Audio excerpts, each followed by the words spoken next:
Bonjour à tous. Je voudrais consacrer cette chronique à un sujet d'actualité qui est l'objet d'une recherche extrêmement importante ces dernières années.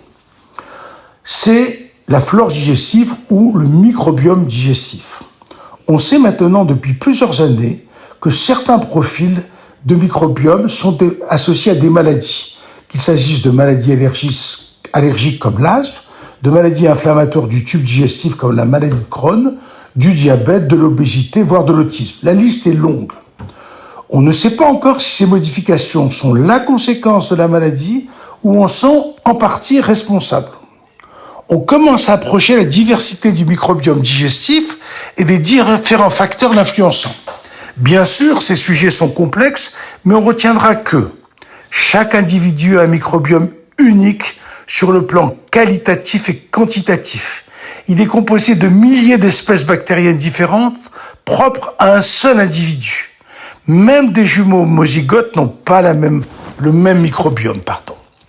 Les facteurs qui influencent sa composition sont multiples. Le microbiome de la mère, les conditions de naissance, une césarienne ou une antibiothérapie néonatale, modifient de façon durable cette flore. L'entourage de l'enfant, son père, ses frères, ses sœurs, et notamment la fréquentation des crèches.